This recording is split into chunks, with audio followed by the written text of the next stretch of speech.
మీద ఉందా అని మనం ఎప్పుడు కూడా ఆలోచించుకోలేదేమో అని అనిపించి ఈరోజు మీతో కొన్ని మాటలు చెప్పాలని ఆశపడుతున్నానండి. మనం ఈ భూమి మీద ఏ ఒక్కరం కూడా మన సొంత ప్రమేయంతో పుట్టలేదు.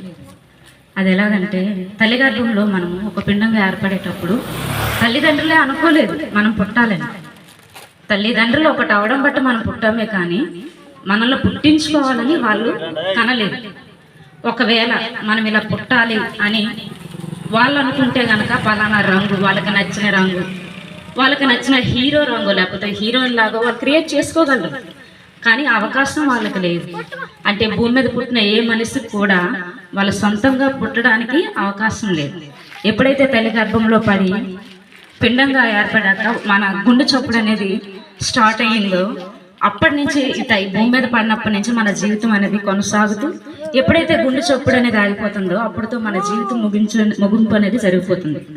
అయితే మనం చాలా మంది ఏమంటారంటే నా జీవితం అయ్యా, నా ఇష్టం, నువ్వెవడయ్యా మధ్యలో అంటారు. మన జీవితం అనేది మన చేతిలో లేదు.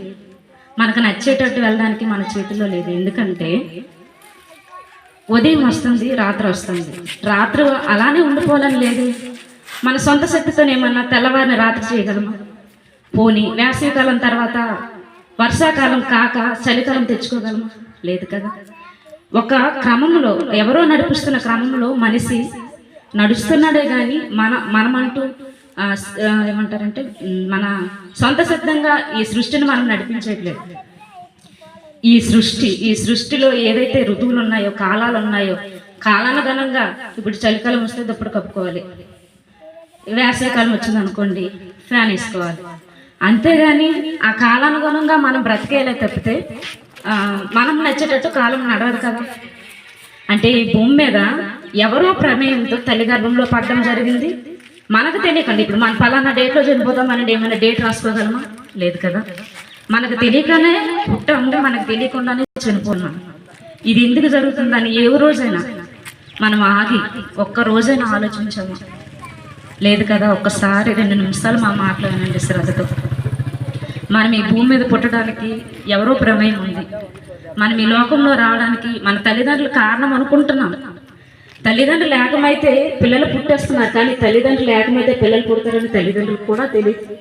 అది ఒక సృష్టి నియమం అనుకుంటున్నారు, కానీ అది నిజం కాదు. గర్భఫలం అనేది దేవుడు ఇచ్చిన బహుమానం. దేవుడు ఇస్తేనే మనం పుట్టాం. అంటే ఈ భూమి మీద మనం రావడానికి గల కారణం దేవుడు. మన సొంతంగా ఈ భూమి మీదకి రావడానికి మనకు అవకాశం లేదు. ఎంత విలువైన జీవితాన్ని మనం మన సొంత అవసరాలకి మనకు నచ్చినట్టు బ్రతికేస్తున్నామయ్యా. ఇది కాదు. మనం బ్రతికేదంతా మన సొంత పనులకు చివరి చనిపోయే ఒక 70 సంవత్సరాల దాకా బ్రతకారనుకో అప్పుడు ఆలోచిస్తారు ఏంటంటే, అవును ఇన్ని సంవత్సరాలు నేను ఏం చేశాను, ఒకవేళ నేను చనిపోతే ఇప్పుడు నా పరిస్థితి ఏంటని అప్పుడు ఆలోచిస్తాను. ఆ లోపుడు దాకా కూడా నేను ఎందుకు పుట్టాను, నేనేం చేస్తున్నానని ఏ ఒక్కరం కూడా ఆలోచించం కదా. కానీ ప్రతి మనిషి పుట్టుకు వెనక దేవుడు ఉన్నాడు.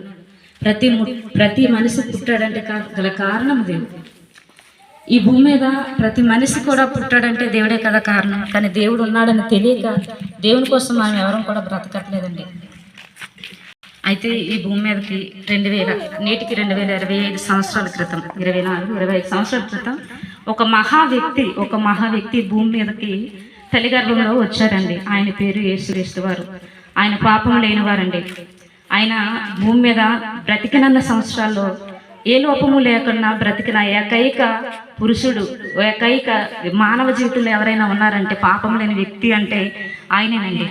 ఈ భూమి మీద పాపం చేయకుండా మనం బ్రతకగలమని బ్రతికి చూపించిన మహా గొప్ప దేవుడు అండి ఆయన. ఈ భూమి మీద అసలు ఆయనకి ఏమవసరం? దేవుడిగా ఉన్న ఆయన భూమి మీదకి రావాల్సిన అవసరం ఏముంది?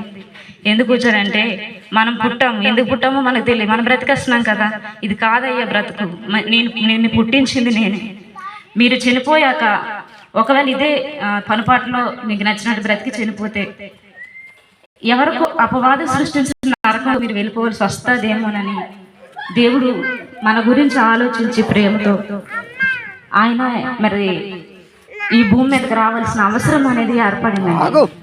ఈ భూమి మీదకి ఆయన వచ్చి ఆయన పడుతున్న వేదన అయితే చాలా, మన పట్ల అయితే చాలా భయంకరమైన వేదన పడ్డారు అనేక మంది. ఆయన చాలా నీతిమంతుడు. ఆయన బ్రతకాలనుకుంటే రాజు పోగటం కంటే చాలా మంచి జీవితం జీవించవచ్చు. ఎందుకంటే దేవాది దేవునికి ఏంటండి, సృష్టిలో ఏమిస్తే సరిపోతుంది? ఏది సరిపోదు. అయినా తగ్గించుకొని ఒక పశువుల తొట్టిలో ఆయన ఉంచి హీనాతిహీనంగా జీవించాడు. ఎందుకు అంటే మన కోసం, మనం బాగుండాలి, మన జీవితాలు బాగుండాలి అని ఆయన ఈ లోకంలోనికి ప్రవేశించాడండి. మన కోసం అసలు ఎందుకు పుట్టాడంటే ఆయన, మనం అందరం తెలుసో తెలియకో చాలా తప్పులు చేస్తాం, చాలా పాపాలు చేస్తాం. మనకి చిన్నదైనా తప్పే కదా, అబద్ధమైన తప్పు, ఏదైనా తప్పే. తప్పు చేసిన మనము తిరిగి స్వర్గానికి వెళ్ళాలంటే పుణ్యంతో వెళ్ళాలి, కానీ పాపంతో అర్హులు కాలేము కదా.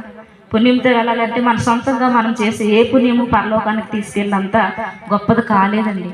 అందుకని ఆ మహోన్నతుడి భూమి మీద అవతరించి పుట్టి మనం చేసిన ప్రతి పాపానికి బలిగా ఆయన మరణించి మనకు ఒక అర్హతనిచ్చాడండి. ఇకనైనా మీరు బ్రతకండి, ఇకనైనా నా రక్తంలో మీరు కడగబడండి, నిత్య రాజ్యం అనే పరలోకానికి చేరడానికి మీకు అర్హులవుతారని ఆయన చెప్పి మరణించారండి. ఆ వ్యక్తి గురించి, ఆ దేవుని గురించి, ఆ మహోన్నతుడి గురించి మీరు అందరూ తెలుసుకుంటారని, ఒకవేళ మీకు ఏదైనా సందేహాలు ఉంటే ఈ గ్రామంలో ఉన్న సేవకుని అడిగి తెలుసుకుంటారని కోరుతూ ఈ యొక్క మాటల్ని ముగిస్తున్నాను ప్రేమపూర్వకంగా.